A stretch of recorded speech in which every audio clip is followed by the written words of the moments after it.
Sehingga ada seorang ulama, tokoh ulama, apabila orang mai jumpa dia, tanya apa pun dia kata, okey Syekh, saya ada masalah macam ni, apa masalah?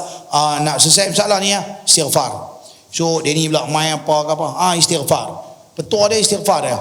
Dia ni mai saya sakit lalu istighfar. Dia ni mai ada masalah apa? Istighfar. Dia ni mai apa ke? Istighfar. Dia Syekh ni tak ada benda lain, hidup dia hanya istighfar dia. Sebab berpunca daripada kita punya dosa dan kesalahan itulah Allah bagi macam-macam benda dalam hidup kita. Allah kifaratkan dosa pasal kita pernah buat silap. Allah kifaratkan selama ni kerana kita lupa pada Allah. Allah nak bagi kita teringat balik. Allah bagi penyakit, Allah bagi masalah, Allah bagi serabut kepala otak, Allah bagi macam-macam masalah dalam hidup. Sebenarnya Allah di samping dia nak kifaratkan kita punya dosa, Tuhan ni dia nak kelui. Dia kata, orang Kedah kata kelui sini tu apa? Tuan-tuan habis semayang, tuan-tuan habis semayang, tuan-tuan belah. Dia ni pun keluar ke pintu tu, dia ni keluar ke pintu ni, dia ni keluar ke pintu tu. Padahal kenal-kenal tapi masing-masing sibuk, tak ada nak tegur, tak ada nak apa, masing-masing buat kerja masing-masing. Tahu-tahu kita habis semayang, kita tekan duk pi pasal kita duk ligan kita punya kerja. Tiba-tiba member tu mai, lambat. Hai, Assalamualaikum. Loh, lama tak jumpa hang. Panggil apa gitu? Tegur. Dia nak tegur kita.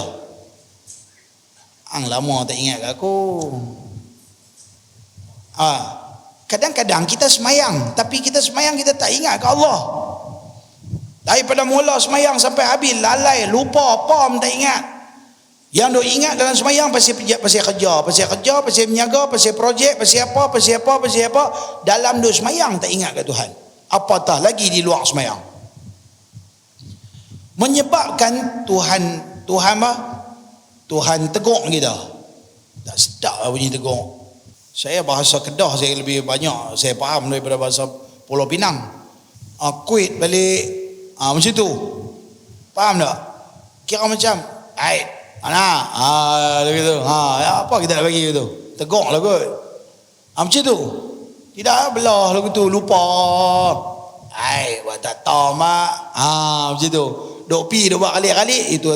Tapi tak boleh lah kita kata macam tu. Tapi apa keadaan apabila satu orang kita tengok dia sibuk, salam tak ada belah gitu ya, tegur sikit. Macam member tegur kita balik. Kita dah lupa ada member. Dia tegur kita balik. Dia nak peringat kita balik. Hang tak boleh lupa aku. Aku Tuhan, hang tak boleh lupa aku. Hang kena ingat aku. Nak lagi bagus, ingat 24 jam. Tapi dah hang sibuk dengan dunia. Sebab tu dia bawa main ayat dalam surah Al-Munafiqun. Wahai orang-orang yang beriman, jangan melalaikan kamu oleh harta kamu, oleh anak pinak kamu, oleh kerja kamu, oleh dunia kamu. La tulhikum amwalukum wala auladukum an dzikrillah. Jangan harta dan manusia yang duduk di keliling kita menjadi penghalang kita daripada mengingati Allah. Siapa buat lagu tu, Tuhan kata apa? Faulaika humul khasirun. Ni manusia rugi. Dia nak tegur kita. Di sini kita boleh faham apa? Tuhan Ar-Raqib. Tuhan Ar-Raqib yang sedang mengintai-ngintai, duk tengok, duk perhati, duk teropong. Ni Ar-Raqib. Dia duk tengok kita tak berhenti. Dia duk perhatikan kita, dia duk endap tengok. Kalau perhati saja lagu tu, perhati sambil kita nampak benda lain, tu kata perhati, memandang. Tapi bila Ar-Raqib, macam kita tengok teropong, kita tengok tu, kita fokus pada satu benda ya. Kalau macam saya duk tengok lah ni, saya bukan nampak abang ni, saya nampak semua yang di belakang-belakang tu semua. Walaupun mungkin saya tengok dia, tapi dalam masa yang sama, saya perasan ada orang berjalan mai, saya perasan ada orang duduk dekat sini, dia nampak semua. Faham tak? Tetapi kalau saya buat lagu tu, saya tengok muka dia seorang ni. Teropong. Itu nama dia Ar-Raqib. Dia duk teropong kat saya seorang ya. Maka Allah maha hebat. Macam mana sifat Allah nak tengok kita seorang-seorang? Yang tu Allah kita tak boleh fikir. Yang tu Tuhan punya kerja. Tuhan sedang perhatikan kita seorang demi seorang dengan perhatian yang khusus. Dia duk teropong setiap orang kita ni, dia duk teropong seorang-seorang detail, dia duk teropong tengok. Sampai kita duk garu lagu ni pun dia tahu. Kita kadang-kadang kata duk garu lagu tu, kita duk fikir benda lain. Yang kita duk garu ni kita tak perasan. Yang kita duk garu ni kita tak perasan.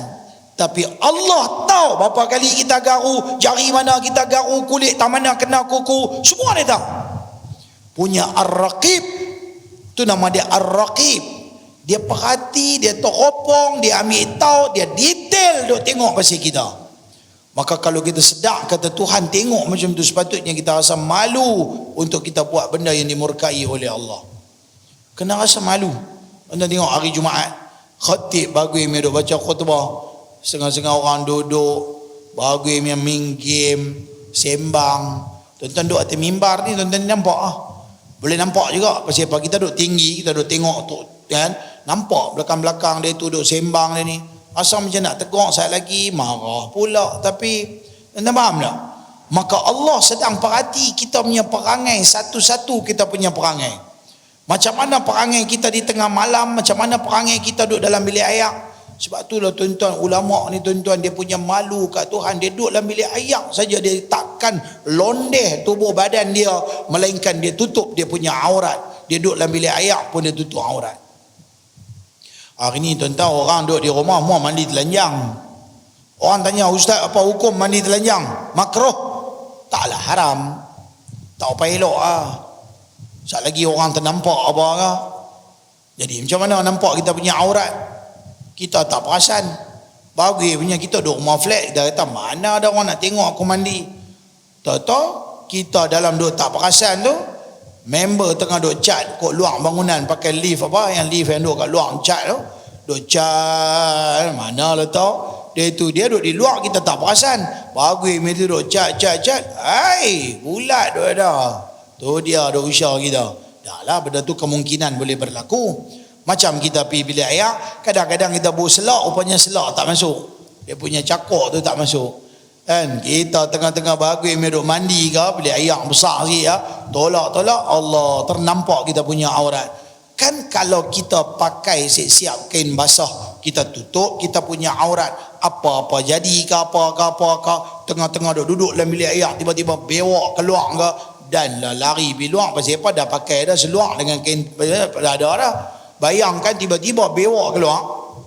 Anda jangan buat main tu. Rumah saya bisa keluar, bewak, anak bewak. Dia masuk ke dalam kan bilik air tu, dia pergi terus kot parit kan. Dia panjat kot naik kot yang parit lubang tu, masuk. Tiba-tiba kita pula pergi buka dia punya penutup yang nak keluar air tu kan. Tengok join jauh kepala tu ada. Terkejut kita. Mampu yang kan, taklah nak abang ada contoh. Jadi kalau kita dah tutup aurat, kita tak payah takut. Pasal apa? Dekat Tuhan sendiri pun aku malu untuk aku nak tunjuk aku punya aurat, walaupun Allah tahu segala-galanya. Punya malu. Ni sampai peringkat lagu tu lah tuan-tuan. Manusia dia takkan ada rahsia dalam diri dia, disebabkan dia sedar semua rahsia dia diketahui oleh Allah Subhanahu wa taala. Itu nama dia Ar-Raqib.